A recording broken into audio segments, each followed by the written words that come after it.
Hello there, and thank you very much for joining in today. We're at the Press Club Brussels, I should say, Europe, in the heart of the European institutions. Right up the road, not far from here, is the Council and the head of the European Commission, the Berlaymont building. But we're here today with a very, very special guest. A legend in the Brussels press corps, I might say, after 22 years, Laura, who is a co-founder of this club. So we're going to trespass just a little on her time today. She's been kind enough to agree to talk to us, to speak about not so much the whole political genre of what's going on in the world today, because that would take simply too long, but just her own fascinating story. Maria, you will take very little. Thank you very much for joining us today. Can I ask you just first of all, you're from Naples in Italy. In Italy, but you've worked here for 22 years. Brussels and 7 or 8 years in London before, and then I was in Rome. I worked with ANSA, the Italian news agency, for a long time. It was a main Italian news agency, so we had to provide first-hand news. So we were. When I came to Brussels, I was head of the service here in the office, and we had to provide, quotes and interviews. And at the time, there were no portable phones and no portable computers, I think. So yeah, but we couldn't use, mainly no portable phones. So everything we had to move to the office, to the main office. And would it be fair to say, Maria Laura, that obviously with the successions of enlargements and new treaties, that I have, older colleagues have described it to me, in many regards across the institutions, but including journalism, that it was a much smaller, sort of tighter, family-feeling group that time. Would that be fair to say? Because it's been so rapid, the acceleration, you've seen that. When I arrived, it was 93, it was already... there were already quite a lot of colleagues, journalists, because of the Maastricht Treaty. So there was quite a big interest in the treaty. The Maastricht Treaty had been signed the year before. So, in fact, when I arrived, it came into force in November '93.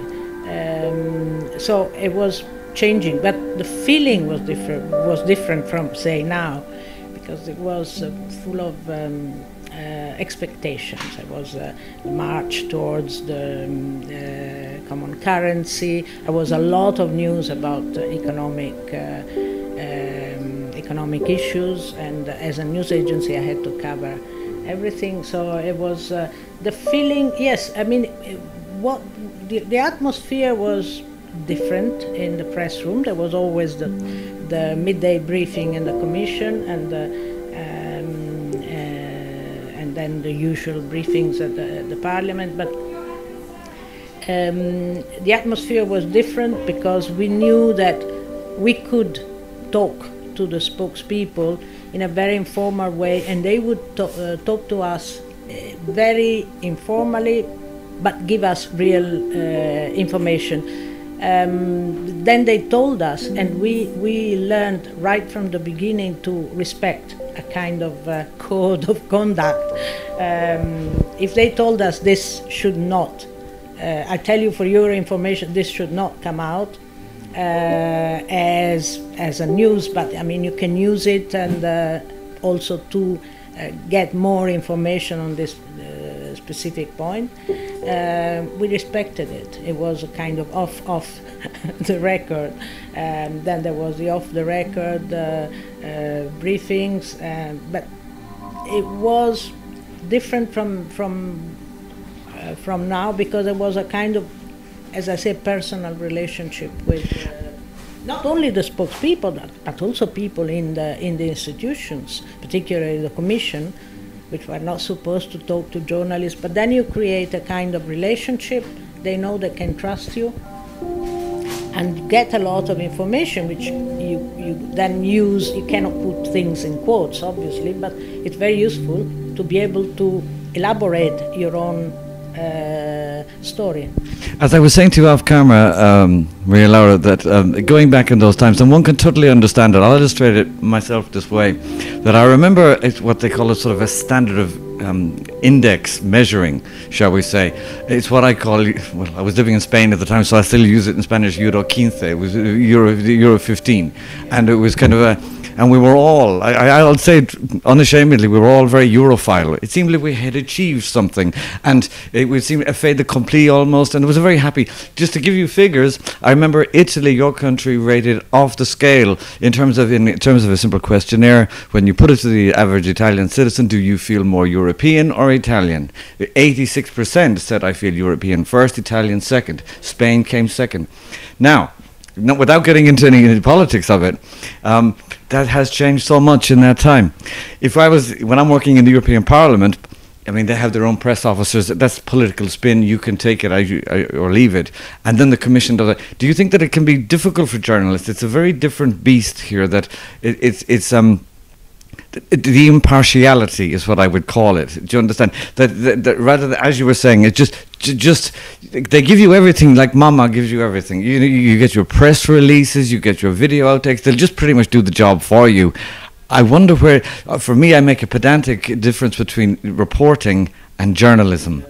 I do, and people argue semantically with that. So do you understand? It can be a little bit confusing. It's different here, isn't it? You know. It is because your analysis is also reporting here. I mean, the only thing that I can say has also changed is, yes, you're right. I mean, you were spoon-fed somewhat, by the institutions. But then you had the great opportunity of having so many lobbyists, NGOs, other companies, and lobby groups. So that was important also to be able.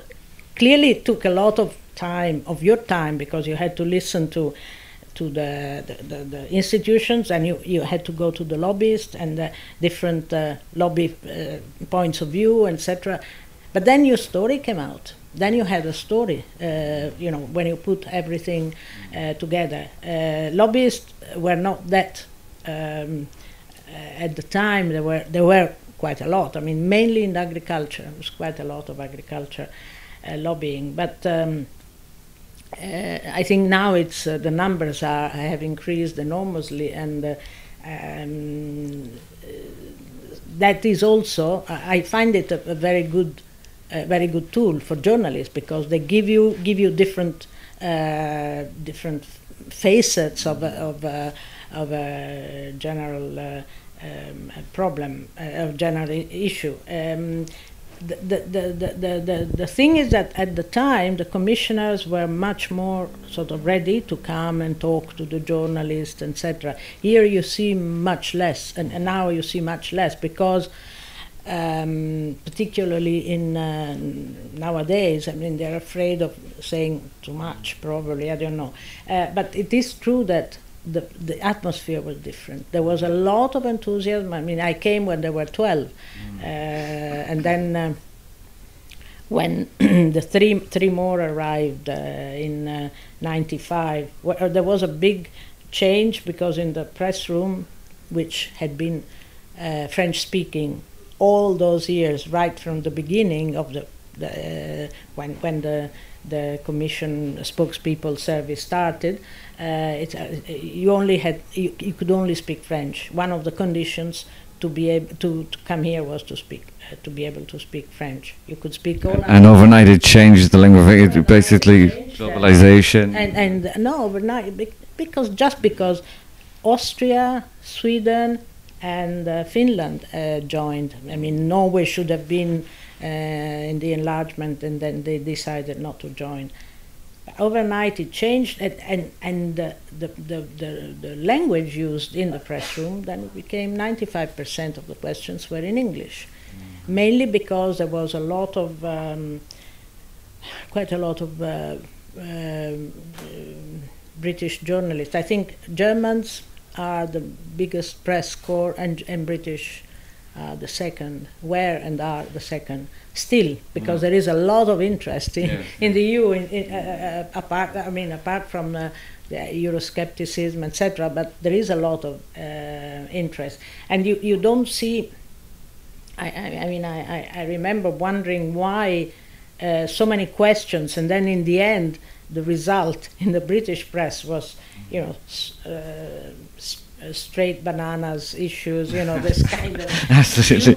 Up yours, Dolores, the famous headline on the Sun newspapers, and Margaret Thatcher, no, no, no. No, and the kind of things, whereas the colleagues, also the British colleagues, were very articulate, very, very, very good. I remember Boris Johnson, when he was here, he was asking questions, and he had to ask in French at the beginning. Then all of a sudden he could use English. But now the feeling, I am very discouraged, I must say now, because from that kind of, at the time you had the feeling you were building something. Something was being created, and was it the common currency was, but it was not so much the currency. Yes, it was important, but it was a feeling of being together. And then the enlargement, the big enlargement, and the law being very careful and not enlarging too much. And then Prodi came and he decided in the people, because of very, very bad way of reporting EU. EU is boring. I mean, how many times you just suggest an item? No, I think this will not interest. This will not interest. But I mean, I am also able to judge if the subject may interest or not the people. But the people back home. I mean, the people. You talk to a redaction, to your chief editor, etc. Said, if I cannot understand, so nobody will understand. This is the principle. So my way of going, going round this issue is to try to find always concrete cases. How certain policies can actually become positive, become important for everyday life, etc. In this way, this is how people can get interested in the European issues. Some years ago, I was asked to participate in a kind of. It was the first time that because citizens have never been taken into account by its policy issues, but not people.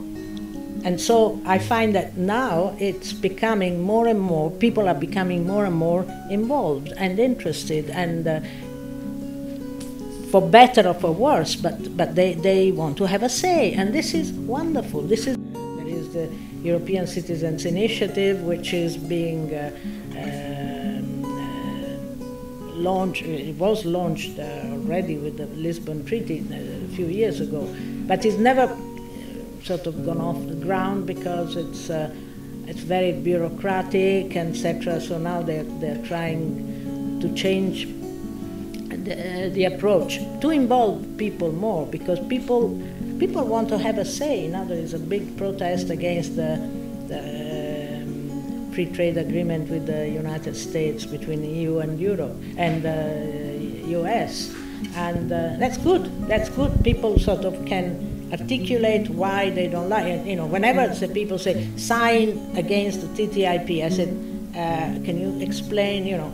What is? What are the things at stake? And if people can articulate, that's positive. But that's how do you teach people? Through media, but not with bent bananas, please. I mean, not. I think you have to tell stories and engage people. Stories, sure. Horror stories of you. I mean, kind of. There are some tabloids in Britain who have